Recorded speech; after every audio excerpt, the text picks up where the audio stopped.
Halløjsa. Har du en klar vision om, hvordan du kan få det bedste ud af 2017? Fordi året lige startede, det er onsdag i dag, den 4. i 1. 2017. Og jeg kan allerede mærke nu, at året det er skudt rigtig godt i gang. Det her det bliver et fedt år. 2016, det var lærerigt, der var udvikling, der var udfordringer, og det var en masse spændende at være i gang med, i hvert fald for mig. Det er det garanteret også for dig. Jeg kan mærke, at i 2017, det her det bliver året for succes og for fremskridt på en rigtig fed måde. Og derfor vil jeg gerne høre dig, om du rent faktisk har fået lagt en plan og har en vision for en klar målsætning om, hvor at du gerne vil hen.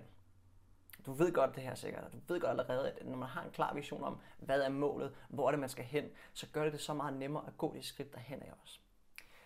En fed historie omkring det her, det er fra De 7 gode vaner, hvis du har læst en bog. Det er en skidegod selvudviklingsbog. En af de bedste, der nogensinde har skrevet, og mest populære også. Der er en rigtig god historie deri omkring produktive mennesker, og os, der kan lide at føre fremad og give den gas og alt det her. Og det er simpelthen en hel gruppe af mennesker, som går ud i junglen. De skal et eller andet sted hen herude i junglen, har et mål, ikke også? De skal derhen af. De ved ikke lige helt, hvor derhen er, men de skal den der vej i hvert fald. Og de går og hakker i det her jungleværk og kæmper sig fremad med de her store sabler, som de simpelthen hugger bare ned for at komme igennem skoven med. Og det er hårdt arbejde, og det er varmt, og de sveder, og de kæmper for at komme afsted. Og så er der en af dem her, som er ledertypen og har lidt mere klar på vision og målsætning. Han kravler op i et træ, en af de her store træer, og kommer helt op på toppen af det, og helt op på kronen, og kigger ud over junglen for at se, jamen okay, vores mål er, der hvor vi skal hen af. Det er derovre. Jeg kan se simpelthen det bjerg, de skal op af, eller der de skal hen og nå, den målsætning, de har lavet, den ligger derovre af. Og kigger han lige ned og ser det her produktive mennesker, som hugger løs i junglen, så er de altså på vej derover. Og det er faktisk typisk det, vi gør, når vi kommer til at i gang med noget, uden at få lagt en målsætning først og have en klar vision omkring det. Jeg ved, jeg har gjort det mange gange i hvert fald. Jeg har været så produktiv, og jeg har gjort så meget, og skubbet fremad, men der sker ikke noget med forretningen. Der sker ikke noget med helbredet. Der sker ikke noget, nogle af de steder, jeg faktisk gerne vil forbedre på.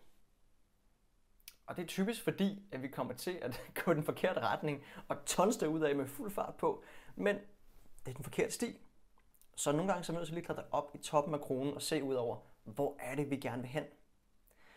Og der har jeg et rigtig fedt værktøj, som jeg har brugt både sidste år, og som jeg også bruger her i år. Det hedder Fremtidsjournalen. Og det giver ret simpelt et fedt billede på, hvor er det, jeg gerne vil hen af i år. Hvad er det, jeg skal gøre i 2017 for at få det fedeste år nogensinde med succes i forretningen, sundhedsmæssigt, personligmæssigt, alt det her, jeg gerne kæmper for at gøre bedre i mit liv. Hvordan ser det så ud? Og jeg vil rigtig gerne invitere dig til at gøre det sammen. Og du kan gøre det nu her, hvis du har tid, ellers så gør det bagefter, når du lige har 5 minutter til at gøre det i. Men det er en fantastisk øvelse til at få dig ind i det her mindset omkring, hvordan får jeg det her år til at være det bedste nogensinde. Det er ret simpelt. Du fortsætter i dag, der er det den 4. januar. Nu tager vi frem et helt år til den 4. januar 2018.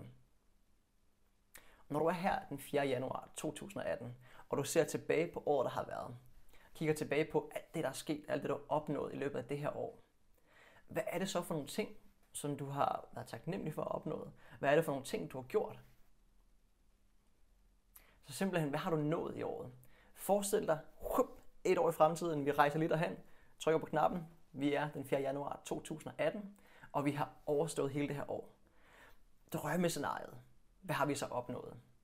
Hvad har du gjort i din virksomhed? Hvordan har du vækstet? Hvad har du haft af omsætning? Hvad har du lavet af projekter? Hvad har du lavet af produkter? Hvad har du gjort i forhold til at bygge den op for at få nye kunder ind? Hvad har du selv personligt udviklet dig ved?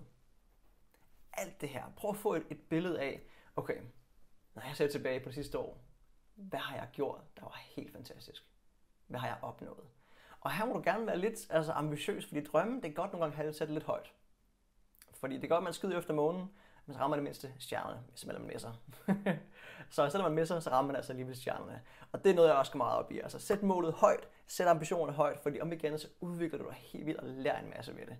Så sæt ambitionerne højt, kig tilbage og sig, jeg nåede det her, jeg nåede det her, jeg nåede det her, og få det skrevet ned. Og nu har jeg ikke min hængende herovre, men den hænger faktisk på væggen lige herovre, hvor jeg har min inspiration omkring, hvad skal jeg nå i det her år. Og det er så lækkert lige en gang imellem lige kigge over og sige, okay, jeg skal nå det her, jeg skal nå det her. Er jeg på rette spor?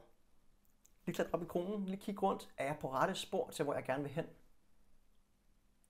Det er guld værd simpelthen. Det er guld værd for os iværksættere, som nogle gange har mange idéer og mange projekter i gang. Lige holde fokuset på visionen, lige kigge på, hakker vi i den rigtige retning, er vi på vej hen mod målet.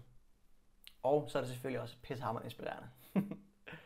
Det var egentlig bare det for i dag. Håber du kan bruge det. Ha' et rigtig godt nytår, og vi ses næste gang.